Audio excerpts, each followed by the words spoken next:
Blog Talk Radio. This is the girl George and the Dragons Radio Show. We're going to take you in my little time machine back to the 1970s. Back in San Francisco, Chris Gantry was opening for my old friend Christopherson, and I met him there in San Francisco. And then me and the Arizona Star went to Nashville in 1971. And when we got there, we found out that Chris Gantry's kind of like the king of the underground. He was everywhere. Everybody knew Chris Gantry. Chris was great. And also on the show, we have my old producer. He used to produce Dr. Hook's Medicine Show, and he put us on the road with Dr. Hook's Medicine Show in 1973, and he produced Shel Silverstein. Whoa, our old friend Shel. So here we go. We got to talk to Chris Gantry. Hi, Chris. How are you? How you doing, George? It's been a long time, man, hasn't it? Yeah, a long time. Well, I see pictures of you online, and you still look like a girl. So you haven't changed much. You look very like a teenager. You're pretty good for 70, huh? 74. Okay, we also got Ron Haffkine there. Hi, Ron. How are you doing? Hey, guys. How you doing? It's good to hear your voices. Chris, you and I got together not too long ago. Had lunch a couple of times, and George I've been in contact with over the years. You talk about going back to the 70s.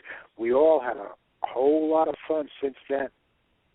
Right up to So you guys are both in Nashville, right? You guys are both in Nashville? We're both in Nashville. I think Ron's still here. I'm not sure. Are you still here, Ron? Yes, sir. Yep. We're still in Nashville. Been here, almost 40 years, I guess. Yeah. And I'm in Berkeley, California, back home again.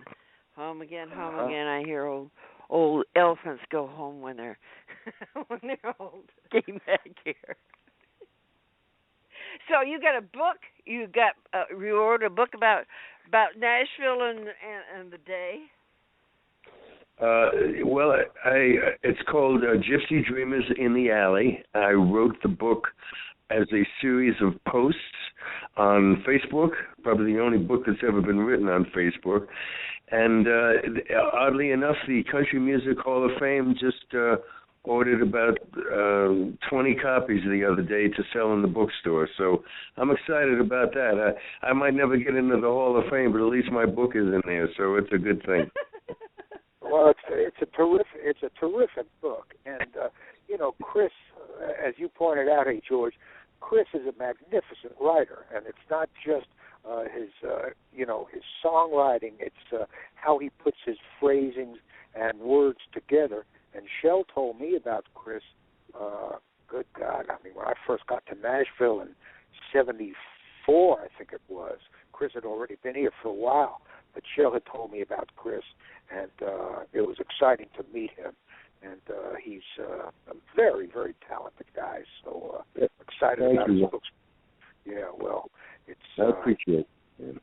Well, I read all those things on Facebook as you were writing them. That was really cool. I read it every day. So I already read your book. Yeah, well, that's it. That's probably why nobody bought it on Facebook. They all read it online. It's for free, basically. But I love the book, and I've got a new one out, a book of poetry called Gypsy Dreams, and it's the poet side, and I'm excited about it. It just came out on Taylor and Seal Books out of Florida, and it's a new phase, so I'm excited about it, Georgie. Well, so when did you first come to Nashville, Chris? I first came to Nashville in 1963, right at the end of 62 into 63, and the city was basically deserted. It was like they had evacuated because country music was in a funny state. It didn't know where to go with itself, and the revolution was just starting on the coast. So that was before Christopherson got there, right? It was before Chris got here, and the only other person I met here... Was Shel Silverstein there yet? No, he hadn't come here yet. He was still rambling around the globe and up in Chicago. Well, I'm sure Billy Swan was there. Was Billy Swan there? Billy Swan was here. He was the first young person that I met, and he was a godsend because he was my age and we could talk. You know what I mean? And Bucky Wilkins was raised there. He must have been there. Bucky Wilkins was a little younger than the rest of us, and he was slower to get to know. He was the harder guy to get to know, man. They did, hey George, they did a nice thing on Chris. I don't know if you may have read it. You know, there's a local newspaper called the Nashville Scene, which is a lot of towns have a local paper, and they did a cover story on Chris, and it was a great story about his history in Nashville. Hey Chris, it also was a great picture on the cover, to tell you the truth. Well, I'm glad they didn't shop it. That's the way I look. I got an old face. So you would tell me that you think you look like a catcher's mitt. I think you look great. I think you look great. I mean, you're in great shape still. I mean, you're one of the few of us that really have stayed in great shape. You got a little gray hair, but so what? It's all good. I feel good. I'm working hard, Ron. I've got a new record out called Gantry Rides Again. Just came out on Le Mans Records, and I did it like a spaghetti western, Clint Eastwood style with Dwayne Eddy guitars, and it's kind of I think you would like it. I got to give you a copy when I see you. Okay? I'd love to get it. I read somewhere about it, but I haven't heard it. I'd love to get a copy and listen to it. I'm sure it's great. Well, we need to start having... How did you go about writing that song, Dreams of an Everyday Housewife, Chris? What a great song that was. A good guy. I was married at the time. I had a son and a baby son who I just took to the airport today. He lives in Vancouver. And I was around, domesticity. I had a wife downstairs who was cooking and had her own dreams and changing diapers, and I was up in the attic writing songs. So that song came out with a bunch of other songs that I was about to record for Monument Records with Fred Foster. And it was one of about 20 songs that I'd written, and I was going to choose the ones to write. So that just fell out right kind of at the end of the writing session of all those tunes. Huh. What year did you write it? What year did you write that song? Wrote it in 1967. 67? That was a long time ago. What a Jerry great record. The Summer of Love.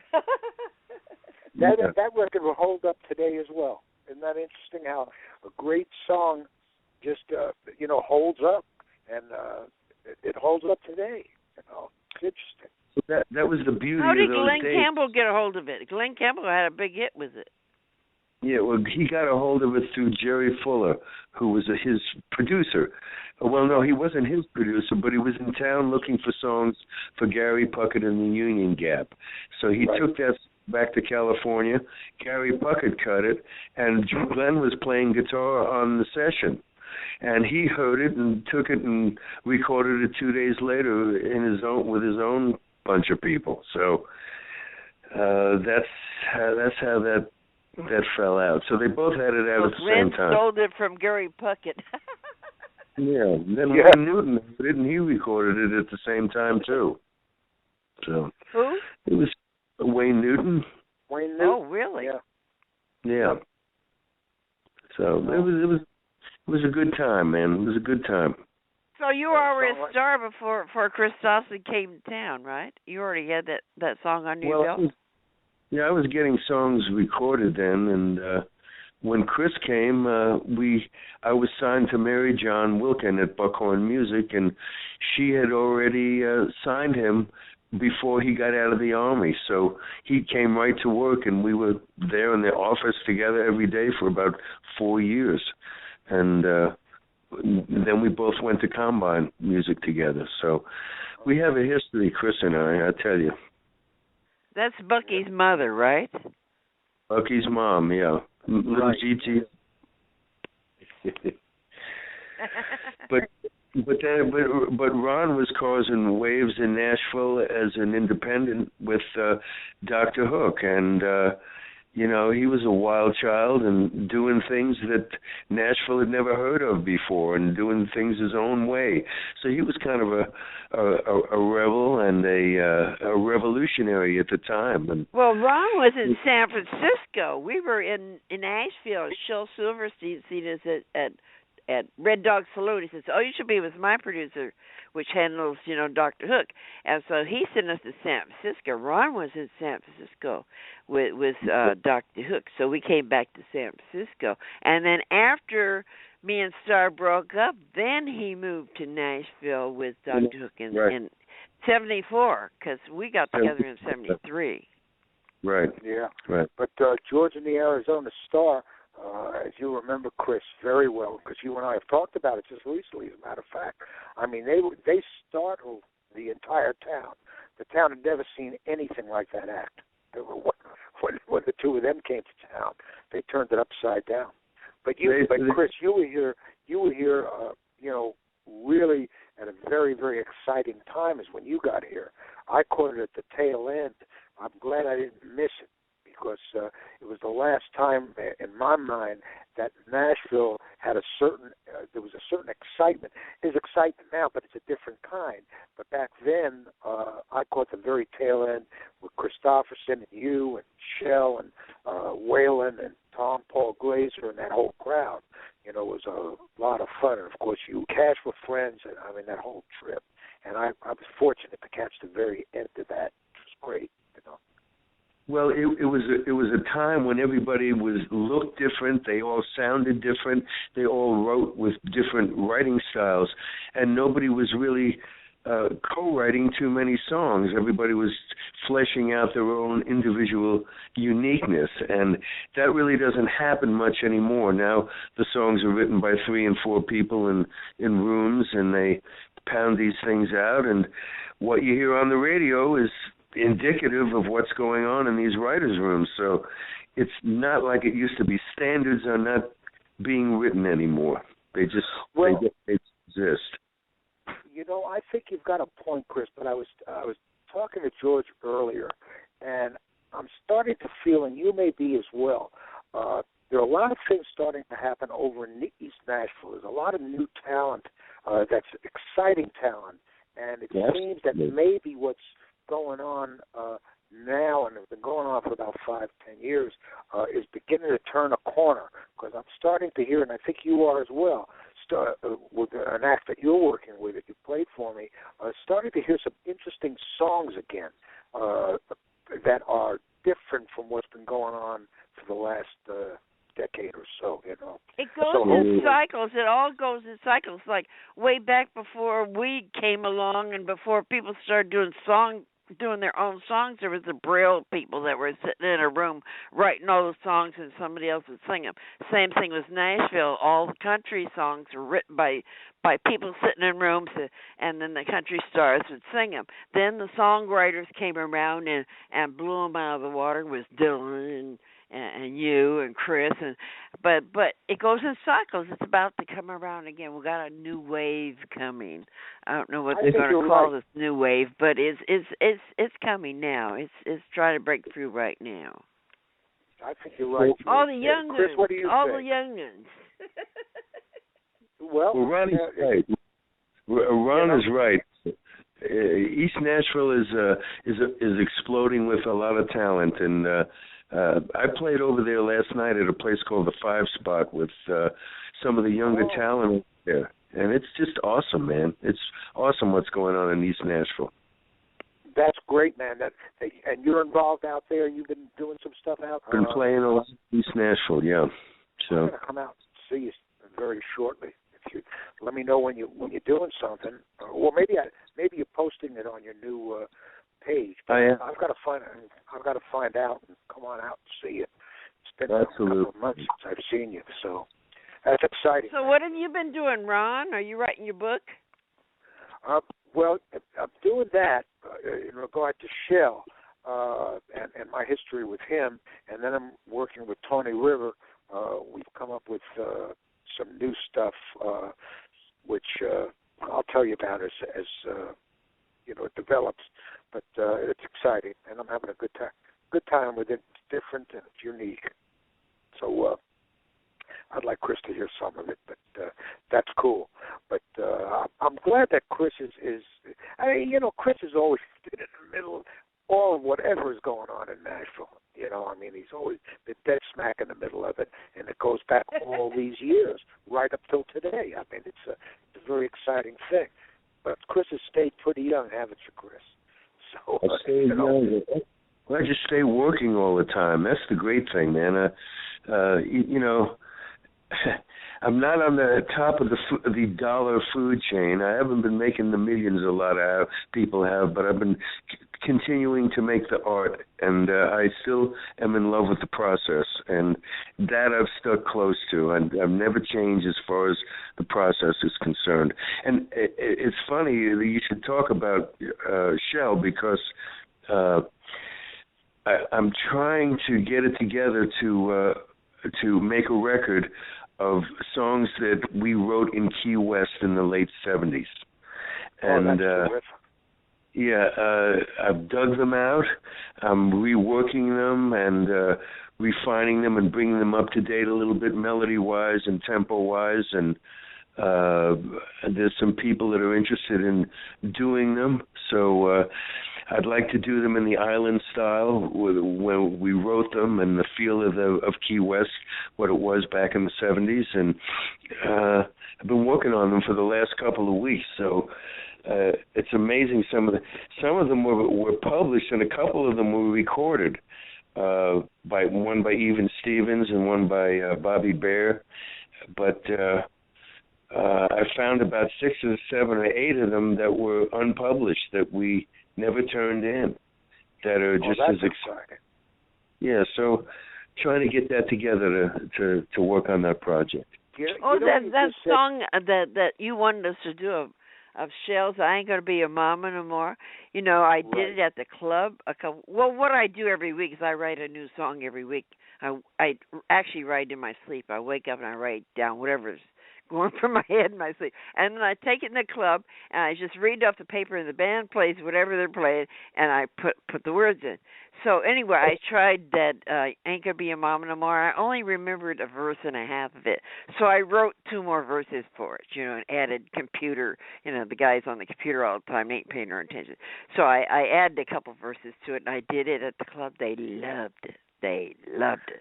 It's a song that's time has come. It should have been a punk song, not a country song, because country women don't put men down, and that thing puts men down, something terrible. Well, Chris said a very, very interesting thing a minute ago, and it's something that he also wrote in one of his posts, and it struck me, Chris being a very, very creative guy. And he said, I love the process. And, he said, I may not be making the millions that some of these people are making, but I love and enjoy the process. And Shell, you guys will find this interesting. Chris may already know this, and I'll try to tell it quickly. Shell called me, this goes back in the 60s, maybe late 60s. I'm trying to remember when, but he called me one night. We were both in New York, and he called me at 3 or 4 in the morning, and he said, I just wrote a song, and you got to come over and hear it. And he said it in that rough voice that he has. I said, Shell, what are you, crazy? It's 3 o'clock in the morning. I said, I'll hear it tomorrow. He said, no, man. He said, you've got to come over now. Well, I finally did, and he played me Boy Named Sue. And he asked me, this is really wild because it applies to what you just said, Chris. So he played me Boy Named Sue, and he said, what do you think? I said, I think it's fantastic, but what are you going to do with it?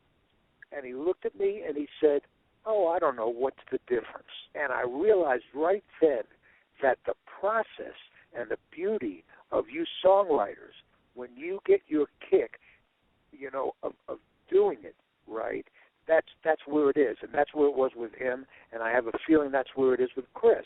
These guys, when they create something, whatever it happens to be and wherever it happens to be, what they're getting their kick in that Shell did say to me once, he said, once I give you a song to record with your act, he said, it becomes yours. He said, I've already gotten my kick. He said, I love it if it's a hit because, that's great. He said, but I've already gotten my kick. And I think that's what Chris is talking about when he says he's in love with the process. And it's very impressive. Creative people like Chris and Shell, that's how they think. They have to have an outlet for that creativity. Otherwise, they end up banging their heads on the wall and running around the room in circles. You know what I'm saying? But they have that thing where they can get it out, and they love the process. So I like. Yeah, that's the heart and soul of being a writer. Is the writing. Right. And it don't matter if anybody ever likes it or not. It's you wrote it, and that's it. That's what you do. Well, so maybe 100 years from now, somebody will pick it up and go, "Oh, wow!" Just like in artwork, they don't discover these artists until they've been dead for 100 years, and then they sell them for $1 million. But it's making the art. That's what an artist does. It makes art. Somebody else sells it and buys it. Well, that's great, man. An addendum to the story that Ron just told, which is a great story. I love to hear that story. Shell mentioned to me once. He said, no matter what it is you're working on, he says, even if it's the worst piece of crap in your own mind that you've ever done, he says, finish it. He says, get it finished because that's a stepping stone. That's an evolutionary stepping stone to the next song, which might be the one that just changes everything. And that was really an astute piece of knowledge for me to pick up on, because when I was younger, I'd get ideas and I'd write a few lines and things like that, and then I'd put it down and walk away from it. But now I do exactly that, what Shell mentioned. I finish everything that I start because it definitely is a stepping stone to the next song and to the next song and the next song. It's like a necklace. It keeps going on and on and on. So that was pretty cool what he told me, man. Well, Christopherson once said that he believed his whole life, everything he did, every song he wrote, every movie he was in was all one song. It was all one song. And that song is not going to be finished until he's gone. And it's all one piece. Everything. You're right. Go ahead, Ronnie. Yeah, no. I read that somewhere as well. And maybe George posted it or something. But, yeah, no, that's a fascinating thing if you look at it that way. And, hey, Chris, you can certainly look at your life that way. I mean, it's amazing when you think back. And I see stuff that you wrote about, back with your dad and, right up through to today. And it's like one long story, and it's a fascinating story, And, it's like George said earlier on. I mean, you were one of the major factors in town, and have been for a long, long time. And that's an exciting thing to be, because it's an exciting legacy. Well, if you look at Christopherson's work, his body of work, it is like one song. The same threads and themes that are in each of his songs run through all of them. It's wild, and yet they're split up into different songs, but it is like one long piece, man. And even today, the songs he writes it's like a mandala, man. It's a beautiful thing. His body of work, man. It really is. Oh, absolutely. I mean, you talk about generations of writers, and you think about Chris. Even Stevens is what did BMI call him one of the 5 writers of the last century, the 1900s. It's funny to say last century. Sounds like a long time ago, and I guess it is a while back. But he's written some great stuff, and there were great writers in this town. When I came to this town, here I was a pop producer, probably the only one that was doing real pop stuff with a pop act, and I felt like I had died and gone to producer heaven, because I didn't have a writing group, and yet I was in a town that had some of the greatest writers in the world here. So, and I had access to it all, and it was just a beautiful thing to be able to meet all you guys and hear the kind of creativity that was coming out of this town.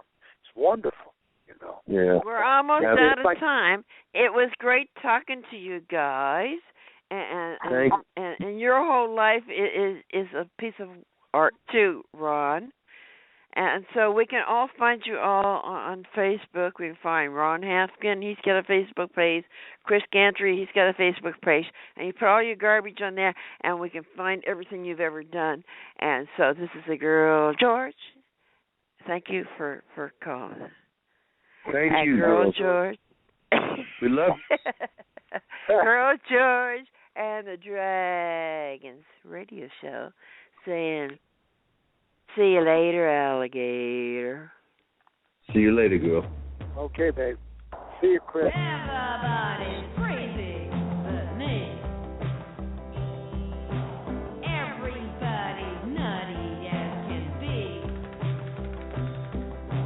Forming gangs, waging wars, paint the names upon the door. You against me, us versus them. No communicado, don't give a damn. Our kids in the street are the gross casualties now. Everybody's crazy but me. Everybody's nutty as can be. Raping the oceans with derricks for oil, lusting for money, divvies and spoils. Build bigger bombs, store 'em all up. More bombs, they won't take our stuff. Push the wrong button, we're all history now. Everybody's crazy but me. Everybody's nutty as can be. Swirling out, stark raving man, grabbing, gouging, slashing the bed. Once they want a piece and scream to be free. Now everybody's crazy but me. Everybody's nutty as can be.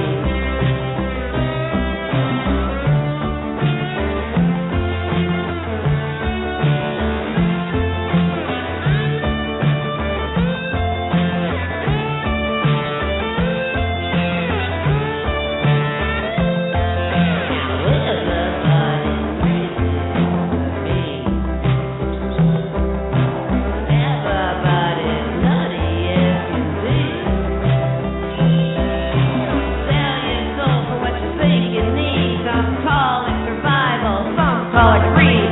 What's the past?